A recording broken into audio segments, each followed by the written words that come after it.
शौर्य श्रुती भाग 57. तू जेवून घे, उपाशी राहून प्रॉब्लेम सॉल्व्ह होत नाहीत. चल चल, बघतोयस काय, सुरुवात कर. प्रसादचे डोळे पाण्याने भरले. उठून त्याने श्रुतीला मिठी मारली. वेडा म्हणत श्रुतीने त्याच्या केसातून हात फिरवला. दोघांची निस्वार्थ मैत्री पाहून शौर्यलाही त्यांच्या मैत्रीचा हेवा वाटला. आता पुढे. अब रुलाएगा क्या? चुपचाप बैठ के खाना खा, म्हणत श्रुतीने त्याला डाव्या हाताने बाजूला केलं आणि डोळ्यातले अश्रू लपवत ती लगेच केबिनमधून बाहेर निघून गेली. ही अचानक कुठे गेली? शौर्य तिला असं तडक केबिनमधून बाहेर जाताना पाहत म्हणाला. डोळ्यातले अश्रू आपल्याला दिसू नयेत म्हणून बाहेर निघून गेली. प्रसाद खिशातून रुमाल काढून डोळे पुसत म्हणाला. शौर्य तिचा नवरा असला तरी प्रसाद तिला खऱ्या अर्थाने ओळखत होता. मैत्रीच तशी होती दोघांची. श्रुतीने अश्रू आतल्या आत गिळले आणि ती शिंदे सरांना भेटायला त्यांच्या केबिनमध्ये गेली. मे आय कम इन सर? तिने बाहेरूनच विचारलं. नको म्हटलं तर येणार नाहीस का? श्रुतीही तिची बत्तीशी दाखवत आत गेली. जय हिंद सर. जय हिंद. काय मग, हात काय म्हणतोय? लवकर ठीक व्हायचं नावच घेत नाहीये, श्रुती चेहऱ्यावर वैतागलेले एक्सप्रेशन आणत म्हणाली. अगं पुरे की आता, शिंदे सर हसत म्हणाले. त्या जीवाला थोडी रेस्ट दे. जाम बोर होतं सर मला. बायका कशा घरात बसून राहतात काय माहिती. ते माझ्या मिसेसला विचार, ती तुला लांबलचक उत्तर देईल, तेही हसत बोलले. बरं ते जाऊ दे. सर त्या पवारच्या केसचं काय करायचं? म्हणजे ते डॉक्टर आरोपी आहेत. हो, त्या संदर्भात मी आणि प्रसाद काही वेळापूर्वी डिस्कस करत होतो. सर काहीही झालं तरी त्यांचा जामीन मंजूर नाही झाला पाहिजे. श्रुती, असं आपण नाही करू शकत. कोर्ट ऑर्डर असेल तर आपल्याला त्यांना जामिनावर सोडावं लागेल. पण सर लहान मुलं नाहक बाळं पडली आहेत त्याला. त्यांचा काहीही दोष नसताना त्यांचे जीव गेले आहेत. बरं एखादं दुसरं असतं तर मान्यही केलं असतं. 10-12 मुलांचे जीव गेले आहेत ह्यात. आणि तो गौतम किती विकृत आहे. त्याची कृत्य ऐकून काही वेळ डोकं सुन्न पडलं होतं. विकृतीचा कळस आहे तो. गरीब असली म्हणून काय झालं? ज्याचं त्याला मूल प्रिय असतंच ना. इतक्यात बाहेरून काही लोकांच्या जोरजोरात बोलण्याचा आवाज येऊ लागला. हा कसला गोंधळ आहे म्हणत श्रुती हळूच चेअरवरून उठली. तिच्या आधी शिंदेसर केबिनमधून बाहेर पडले. कुठे आहे ती? कोण समजते कोण स्वतःला? आमच्या मुलांच्या डिग्या खोटं ठरवणारी ही कोण आहे? 7-8 जण वयस्कर माणसं एकदम पोलीस स्टेशनमध्ये आली होती आणि गोंधळ घालू लागली होती. प्रसाद आणि परिणिती त्यांना शांत करण्याचा प्रयत्न करत होते. शिंदेसर आता पुढे गेले. तसं प्रसादने त्या लोकांना शांत बसण्याचा इशारा केला. प्रसाद, काय गोंधळ आहे हा? सर ते काल जे आरोपी आपण पकडले आहेत त्यांचे पालक आहेत. कालपासून आमच्या मुलांना कोंडून ठेवले. वरून त्यांचे फोनही काढून घेतले आहेत. काय अवस्था केली आहे आमच्या मुलांची. त्यातील एक लेडीज पालक ओरडून बोलत होती. कालपासून वेड्यासारखे शोधतोय आम्ही. जीव अगदी कंठाशी आला होता. बोलताना त्या बाईच्या डोळ्यात अश्रू जमा झाले होते. हे पहा, हे पोलीस स्टेशन आहे. तुमचं घर किंवा धर्मशाळा नाही. तेव्हा खालच्या आवाजात बोलायचं, श्रुती तिच्या हुकुमी आवाजात म्हणाली. कोण? तूच आहेस ना ती, जिने काहीही माहीत नसताना आमच्या मुलांना इथे कोंडून ठेवले? मुळातच तुमच्या मुलांविषयी मी आधी सगळी इन्फॉर्मेशन काढली आणि मगच त्यांना अटक केली आहे. गेले 15 दिवस वेड्यासारखे या नराधमांना आम्ही शोधत होतो. कोणाला नराधम म्हणतेस? डॉक्टर नराधम नसतात, जीवनदायी असतात. हो का?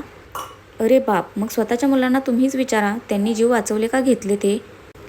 ही बाई खोटं बोलते, आतून जेलमधून गौतम ओरडत म्हणाला. मी खोटं बोलते? आणा त्या दोघींना बाहेर. इथे समोरासमोर काय खोटं आणि खरं ते होऊन जाऊ दे. तसं राणी आणि शेखावत मॅडमने त्या दोन्ही मुलींना जेलमधून बाहेर काढलं. स्वतःच्या आईवडिलांना पाहून त्या दोघींना हुंदका आवरला नाही. दोघीही ढसाढसा रडू लागल्या. आई बाबा, आमची काहीच चूक नाही आहे. हे सगळं ना ह्या गौतममुळे घडलंय. अगं काय बोलतेस? हे बघ बाळा, ह्यांच्या दबावाखाली बोलू नकोस. आम्ही समर्थ आहोत तुम्हाला इथून बाहेर काढायला. इतके मोठे यशस्वी डॉक्टर आहात तुम्ही. एकूण श्रुती कुस्तीतपणे हसत समोरच्या चेअरवर एका पायावर दुसरा पाय ठेवून बसली. सांगा जरा तुमच्या आईवडिलांना तुम्ही किती यशस्वी डॉक्टर आहात ते. ओ मॅडम, तुम्ही नको तसे आरोप आमच्या मुलांवर लावू नका आणि हा वर्दीचा माज आम्हाला दाखवू नका. आमच्याही वरपर्यंत ओळखी आहेत. अरे वा, चांगलंच आहे की. आणि राहिला प्रश्न माझा माज दाखवण्याचा, तर आहे माज मला माझ्या वर्दीचा. कारण ती मी मेहनतीने मिळवली आहे. तुमच्या मुलांसारखी खोटं बनावट सर्टिफिकेट मिळवून नाही. हे खोटं आहे, साफ खोटं आहे. प्रसाद, ह्यांना यांच्या मुलांच्या डिग्र्या दाखव. प्रसादने लगेच एक फाईल त्या सगळ्या पालकांसमोर धरली. तुम्हाला काय प्रूफ करायचं आहे? हेच की पैसे फेकले की अशा हव्या तितक्या डिग्र्या विकत मिळतात. अजून एक फाईल दाखव. ज्या कॉलेजमधून तुमची मुलं पासआउट झाली आहेत त्या कॉलेजमध्ये जाऊन आम्ही चौकशी केली. तुमची मुलं फेल आहेत. व्हॉट? सगळ्या पालकांचे डोळे आता विस्फारले. सगळे पालक आळीपाळीने फाईल चेक करू लागले. नाही, हे खोटं आहे. ठीक आहे, हा घ्या कॉलेजच्या डीनचा नंबर आणि फोन करून विचारा हे खरं आहे की खोटं. द्या इकडे, मी बोलतो, डीन सरांशी म्हणत एका पालकाने तो मोबाईल नंबर घेतला आणि फोन लावू लागले. थांबा काका. काय झालं बेटा? ह्या मॅडम बोलत आहेत ते खरं आहे. आमच्या ह्या डिग्र्या खोट्या आहेत. एकूण सगळ्या पालकांच्या पायाखालची जमीन सरकली. अगं काय बोलतेस? इतका मोठा विश्वासघात? गौतम, अरे काय बोलते ही? गौतमची आई आता त्याला जाब विचारू लागली. आई, ऐकून घे माझं. काय ऐकून घेऊ? अरे तुझ्या शिक्षणासाठी घर गहाण ठेवलं, माझे दागिने मोडले आणि तू? आई, मी हळूहळू घर सोडवायचा प्रयत्न करतोय, पण ही मॅडम मध्येच आली. सगळं व्यवस्थित चाललं होतं आमचं. डॉक्टर आहे मी, नवीन औषध तयार करतो. त्या तयार केलेल्या औषधाची एक्सपेरिमेंट करावी लागते, तेव्हाच ती मार्केटमध्ये पुढे पाठवू शकतो. ह्या पोलिसांना काय माहिती आहे? वा, काय एक्सप्लेनेशन केलं आहे. दाद दिली पाहिजे डॉक्टर साहेबांना. डॉक्टर साहेबांच्या मातोश्री, जरा डॉक्टरांना विचारा ते एक्सपेरिमेंट कोणावर करत होते. हे बघ आई, ह्या मॅडम खोटं बोलत आहेत. मग खरं तू सांग. चल तू राहू दे. बोला गं पटापट, पोपटासारख्या बोला, नाही तर. हे बघा मॅडम, तुम्ही अशी धमकी नाही देऊ शकत आमच्या मुलींना. मी काय काय करू शकते त्याचा नजारा कालच तुमच्या मुलांनी पाहिला आहे. आणि तुम्ही गौतमचे वडील आहात ना? तुमचा मुलगा मानसिकरित्या विकृत आहे, त्याला ट्रीटमेंटची गरज आहे. काय बोलताय तुम्ही मॅडम, कळते का तुम्हाला? विकृत माणसं टॉपला येत नसतात. तुमचा मुलगा शाळेत टॉपवर होता, कॉलेजमध्ये टॉपवर होता, इतका टॉपवर होता की त्याला वाटत होतं तो जगाचा तारणहार बनेल. माणसं कधीच मरणार नाहीत. सृष्टीचं चक्र बदलणारा अजून जन्माला यायचा आहे मिस्टर अवधूत शहा. ओ डॉक्टर अवधूत शहा. टॉपवर राहून तो स्वतःला इतका स्मार्ट समजायला लागला की तो देव असल्याची त्याला फिलिंग यायला लागली. इतका हुशार आहे तर मग अभ्यासाची काय गरज? तुमच्या टॉपच्या मुलाला ड्रगचं व्यसन आहे. काल रात्री तो इतका सैरभैर झाला होता की डॉक्टरांना बोलावून त्याला झोपेचं इंजेक्शन द्यावं लागलं आहे आम्हाला. आता तो स्टेबल दिसतोय तुम्हाला, ते त्याला अँटीडोस दिला गेला आहे. अजून काही वेळाने पुन्हा त्याची तीच अवस्था होणार आहे. आला आहात ना, तुमच्या मुलांची डोळ्यांनी अवस्था पहा आणि तुमचा मुलगा कसा विकृत आहे ते ह्या दोघी सांगतील. गौतम, काय ऐकतोय आम्ही हे? तू आणि ड्रग्ज? डॉक्टर विनिता, सत्य काय आहे ते सांगा यांना. मग विनिताने गौतम काय आणि कसा विकृत आहे ते सांगितलं. एकूण सगळ्यांचं काळीच हेलावलं. अगं पण तू तेव्हाच का नाही बोललीस? भले डॉक्टर झाली नसतीस तरी चाललं असतं, पण हे असं? अख्खं आयुष्य बर्बाद झाले तुझंही आणि आमचंही. उद्या सगळ्यांना जेव्हा हे कळेल आम्ही तोंड दाखवायच्या लायकीचे राहणार नाही. विनिताचे बाबा तिथेच डोक्याला हात लावून खाली बसले. बाबा, हा गौतम आम्हाला जीव मारण्याची धमकी द्यायचा. एकदा तर हा आम्ही ऐकत नाही म्हणून वरुणला मारायला त्याच्या कॉलेजमध्ये पोहोचला होता. व्हिडिओ काढून त्याने मला जेव्हा सेंड केला तेव्हा मी खूप घाबरले होते. म्हणून मग मी तो जे करायला सांगेल ते करत गेले. असाच तो आम्हाला सगळ्यांना कायम धमकवायचा आणि भीतीने आम्ही तो म्हणेल तसं वागत गेलो. रडत रडत विनिता तिच्या आईच्या गळ्यात पडली. वरुण विनिताचा लहान भाऊ होता. मॅडम, ऐकलत ना तुम्ही? हे सगळे ह्या गौतममुळे घडले. आमची मुलं निर्दोष आहेत, तुम्ही त्यांना सोडा. सॉरी, मला तसं नाही करता येणार. गुन्हा करणाऱ्याला साथ देणाराही गुन्हेगारच असतो. त्यामुळे ह्या बाकीच्या चौघांनाही गौतमसोबत शिक्षा होणार. मुळातच जेव्हा गौतमच्या हातून पहिला गुन्हा घडला त्यावेळी ह्यांच्यापैकी एकाने जरी हिंमत करून पोलिसांना येऊन सगळं काही सांगितलं असतं तर आज त्या 13 निष्पाप मुलांचे जीव वाचले असते. पोलीस कायम तुमच्या रक्षणासाठी तत्पर आहेत. मॅडम, तुम्ही असं नाही करू शकत. मी कोर्टात जाईन. ओ शुअर मिस्टर म्हात्रे. तसंही उद्या केस कोर्टात दाखल होईलच. सगळे पुरावे तुमच्या मुलांच्या विरोधात आहेत, तरीही तुम्ही तुमचा प्रयत्न करू शकता. श्रुती सावकाश चेअरवरून उठली आणि डाव्या हाताने तिचा गॉगल काढून तिने डोळ्यावर चढवला. परिणिती? Yes madam. काळा कोट येईल इतक्यात ह्या केसची एक फाईल प्रसादकडे आहे, ती त्याला दे. Okay madam. आणि एक ह्यांच्यापैकी कोणीही जामिनावर सुटता कामा नये. देशमानाला केस डिटेलमध्ये समजावून सांग.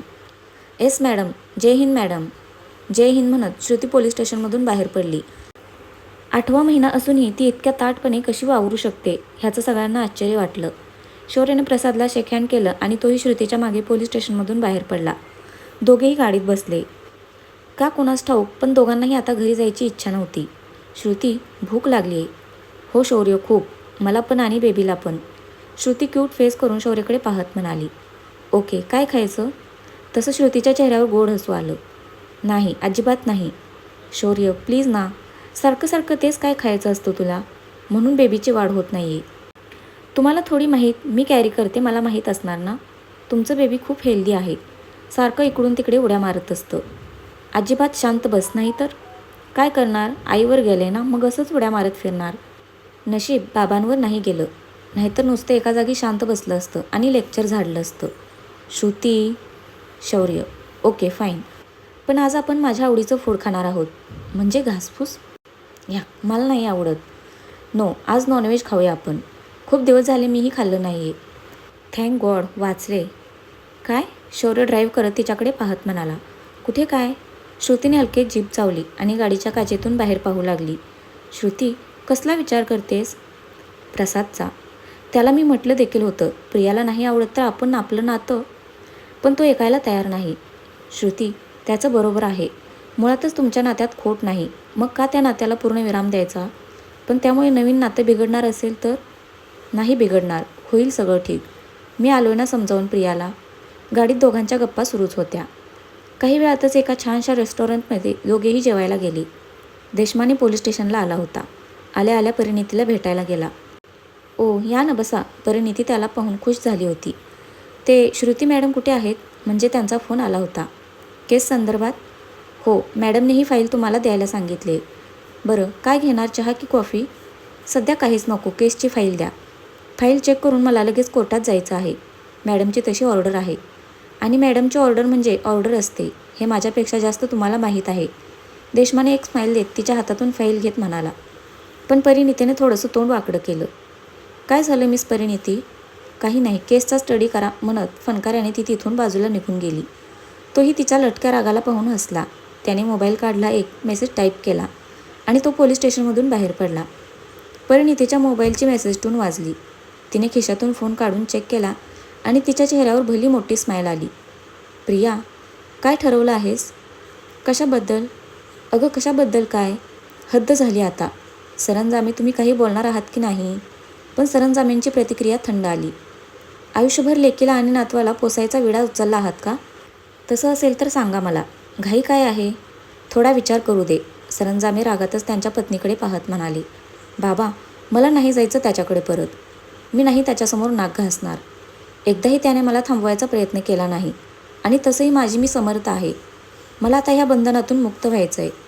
प्रिया, मूर्खासारखं बडबडू नकोस.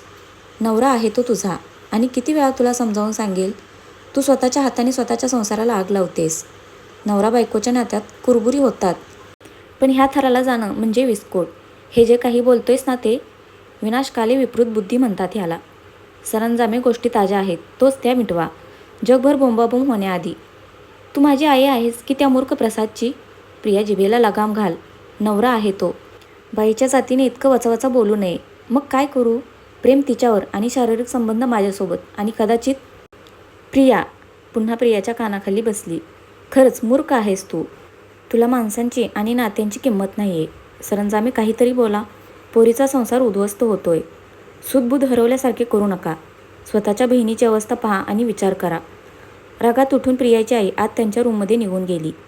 बास बाबा, मला इथे आता एक क्षणही राहायचं नाही आहे, म्हणत प्रिया तिच्या रूममध्ये गेली आणि तिची बॅग घेऊन बाहेर आली. थांब प्रिया. नाही बाबा, मी माझी सोय करेन. इतकं सहज सोपं वाटतंय तुला? बाबा प्लीज, तुम्ही तरी समजून घ्या. प्रिया, तुझी आई बरोबर बोलते. आपण आजच तुझ्या सासरी जात आहोत. मी नाही येणार. तुला यावं लागेल. बाबा, आता माझं लग्न झाले, माझे निर्णय घ्यायला मी समर्थ आहे. मग इथे का आली होतीस? हे घर माझं आहे असं वाटलं मला. तू ते परक करत आहेस. शांत डोक्याने विचार कर. प्रिया तिथेच डोक्याला हात लावून सोफ्यावर बसली. तिची चिडचिड होत होती. प्रिया, असं तडकाफडकी निर्णय घेणं योग्य नाही. मलाही आता त्या मुलीचं आणि तिच्या नवऱ्याचं म्हणणं पटते. काय? प्रिया शॉक लागल्यासारखी ओरडली. बाबा, काय बोलताय तुम्ही? हे बघ, शांतपणे विचार कर. जसे फोटो तुला आले तसं त्या मुलीच्या नवऱ्याला सुद्धा आले. पण त्यांना त्या दोघांच्या नात्यातील पवित्रता माहीत आहे, म्हणून ते इथे तुझी समजूत घालायला आले. नाहीतर आतापर्यंत त्या मुलीच्या चरित्रावर तिच्या नवऱ्यानेच नसतं का बोट उचललं? बाईचं चरित्र काचेच्या भांड्यासारखं असतं. एकदा तडा गेलं की संपूर्ण आयुष्य उद्ध्वस्त करतं. तूच विचार कर, कुठला नवरा हे सगळं पाहुणी शांत बसला असता? जशी तू रिॲक्ट झालीस तसाच तोही झाला असता ना? पण नाही झाला ना? याच्यावरून तरी समजून जा, जाऊही चुकीचे नाहीत. आणि मित्र म्हणून एकमेकांना सांभाळून घेणं हा गुन्हा नाही ना होत? वेळ गेली नाही आहे प्रिया. संपूर्ण आयुष्य पडले तुझ्यासमोर. अविचाराने सर्वनाश होईल. तुझ्या रागावर कंट्रोल ठेव. शांत डोक्याने विचार कर. आज संध्याकाळी आपण तुझ्या सासरी जाऊ. तू आता आत जाऊन आराम कर. प्रसादचं डोकं दुखत होतं म्हणून तो आज जरा लवकरच घरी आला. त्याच्याकडच्या किल्लीने दरवाजा उघडून तो आत आला तर समोर सोफ्यावर त्याला प्रियाचे वडील बसलेले दिसले. प्रसादची आणि त्यांची नजरानजर झाली, पण प्रसादने काहीच प्रतिक्रिया दिली नाही. शूज काढून नेहमीप्रमाणे त्याने ते व्यवस्थित रॅकमध्ये ठेवले आणि त्याच्या रूममध्ये फ्रेश व्हायला गेला. प्रसाद फ्रेश होऊन बाहेर आला. आई, चहा देशील का? डोकं खूप दुखतंय माझं. अरे तू कधी आलास? हातातल्या नॅपकिनला हात पुसत त्या बाहेर येत म्हणाल्या. आत्ताच आलोय.